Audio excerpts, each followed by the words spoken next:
Right now on 13 on Your Side, the trial of Christopher Schurr is over.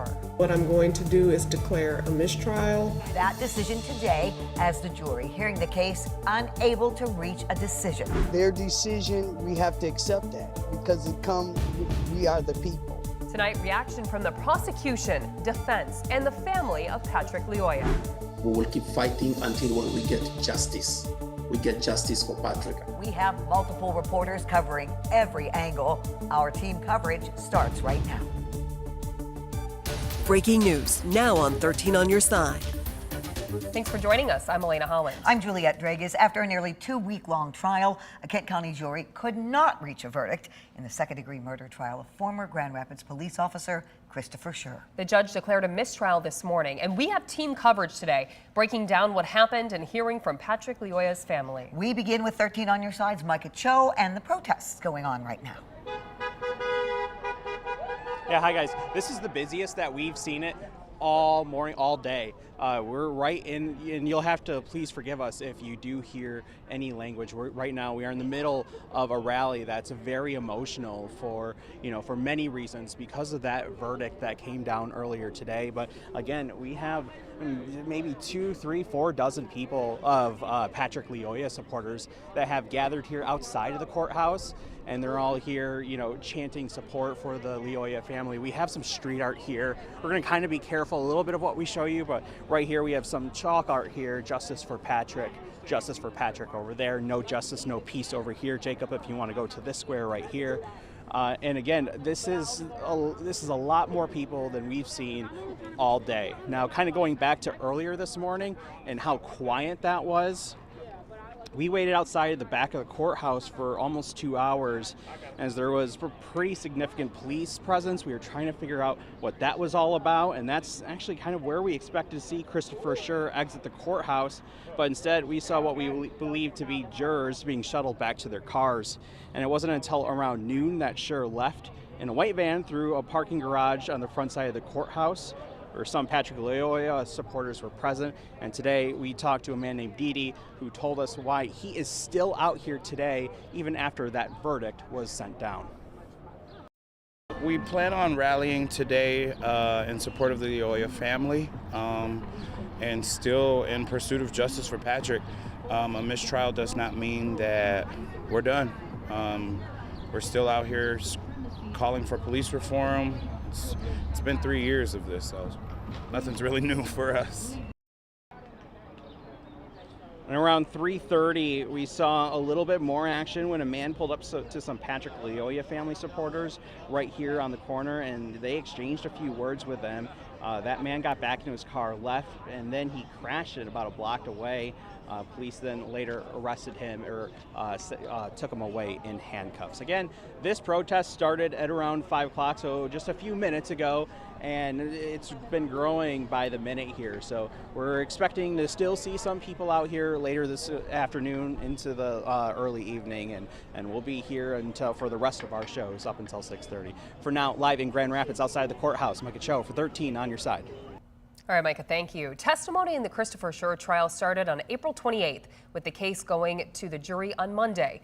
13 on Your Side's Callie Lichter has been at the courthouse every day. She joins us now with the prosecutor's reaction to this mistrial. Callie. While the trial may be over, the prosecution has left the door open for a potential retrial back in the courtroom. For Kent County Prosecutor Chris Becker, a mistrial was not the outcome the prosecution or Patrick Lyoya's family hoped for. What happened today is not what anybody was expecting or wanted. We're hoping for a verdict, and I think the family, I don't know if they've talked here, but they're extremely disappointed, as am I. After 4 days of deliberation, the jury in the trial of former Grand Rapids police officer Christopher Schurr told Judge Christina Mims they were deadlocked for the second time, with Judge Mims calling a mistrial. Becker knew this was a likely outcome. But especially if you look across the country, there's a number of police-involved incidents where it ends up in a hung jury quite a bit. So we always knew there was a possibility. It's a difficult case. And says this outcome was not the jury's fault. I've never had a jury take that many notes and ask the amount of questions, and quite frankly, very good questions. So they were clearly engaged, clearly dedicated, and I appreciate their work they did. This case now has 3 potential futures, all in the hands of Becker. He could retry the case, offer a plea deal, or dismiss the case. That decision will not come Thursday. I'm not going to let this drag out. I mean, I'm going to be considerate of the community. I mean, this is a big decision, but I'm not going to rush through it. But I'm not going to sit here and, it's not going to be June. Becker also says he did not bring these charges out of public pressure, and he still has a good relationship with the Grand Rapids Police Department. If I didn't believe in the case, I shouldn't have been trying it. It's a difficult case. This is not an easy case. Becker says he will be taking into consideration the Loyola family's feelings and jury feedback when deciding the future of this case. So we could be hearing an update in this case in the coming weeks, and we'll be watching closely for when that decision is made. Live at the Kent County Courthouse, I'm Kelly Lichter, 13 on your side. After the mistrial was declared, attorneys on both sides had a chance to talk to the jury. The defense claims most of the jurors favored an acquittal. 13 on your side's Josh Albertus continues our live coverage downtown with more reaction from Christopher Schurr's attorney. Josh. Yeah, Juliet, the defense at this point is really just going to have to wait to see what decision Prosecutor Becker decides to make on the future of whether or not there will be a retrial or any other path forward here. But the defense attorney, when he spoke to reporters earlier, asserting this is not a situation, this is not a case of winners or losers. My sense is that they worked very hard to come to a conclusion, and sometimes you just can't. A hung jury in the trial of former Grand Rapids police officer Christopher Schurr, who had been accused of murder in the death of Patrick Loyola. He's been living with this for 3 years. He obviously wanted some resolution. Now, the decision on whether or not to seek a retrial lies in the hands of the county prosecutor, who said Thursday he had not yet made a decision. But for Schurr's lead defense attorney, he felt there should be no retrial, and that what he believed the jury signaled should be taken into consideration. What better litmus test for whether or not something should be charged if whether or not he can prove it beyond a reasonable doubt. As to where the jury may have indicated it was leaning, both on the charge of second-degree murder and the lesser included charge of voluntary manslaughter, Borgula describing what he felt was a signal. It was communicated that it was there was always a majority for acquittal on both. I was asking for the judge to ask the jury whether they could, if they had reached unanimity as to count one, which was murder in the second degree, and she declined. She's not required to do that under the rules. While the prosecution looks to a decision, Schurr, Borgula said, will likely be waiting and considering what the future will look like now. I think he's probably going to continue with the status quo,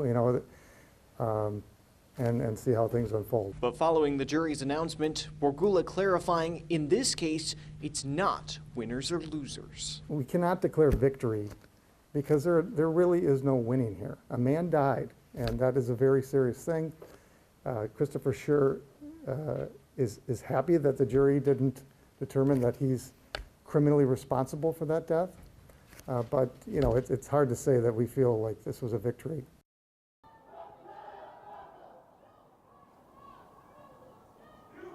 And so we will be waiting in the days and weeks to come what decision the prosecutor will make regarding this case, and we'll keep you updated every step of the way. For now, outside the courthouse, Josh Albertus, 13 on your side. Josh, thank you. The outcome of the trial wasn't what the family of Patrick Loyola had hoped for, but they still say the fight isn't over. Their 10 Your Side's Lauren Baker heard from the family. And Lauren, what did they say? Well, after the decision was made in court today through an interpreter, the family says they won't give up until they get justice for their son. After years of hopes and prayers, To see that all these 3 years where we have been waiting for this case to be settled. the family of Patrick Loyola says a mistrial in the Christopher Schurr case has reopened past wounds. I want to say that it hurts my family, my wife. We are bleeding. We are in pain. Through an interpreter, the family spoke moments after the judge declared the mistrial in a press conference. Not only wanting justice, Loyola's mom says her family was hoping Schurr would apologize for what happened when he took the stand. I thought he would say, coming from his mouth, was going to say, I'm sorry to the family, to apologize for what he did wrong, but he didn't. And it seemed like the way that he portrayed himself, it was like he had no remorse. He had no guilt. He didn't care. But with the potential of another trial, Loyola's parents say this outcome won't stop them from fighting for justice for their son. We are not going to be tired. Maana nilikuwa sichoki mtoto wangu I didn't give up on my son. na sitochoka mpaka sheria ichukuliwe kwa ajili ya mtoto wangu. And we are not going to be tired until when we find the justice for our son. We were not able to speak to Schurr's family. They left the courtroom very quickly after the trial was ruled a mistrial, but we have reached out to the family to see if they would comment on this outcome. The Loyola family still has a civil lawsuit against Schurr. Their attorney, Ben Johnson, says he expects movement on their case to begin soon. In the newsroom, Lauren Baker, 13 on your side. And we will have continuing coverage of today's decision throughout our 90 minutes, as well as online at 13onyourside.com. You can also re-watch the entire trial on 13 Plus, our streaming app, and that is a free download on your TV.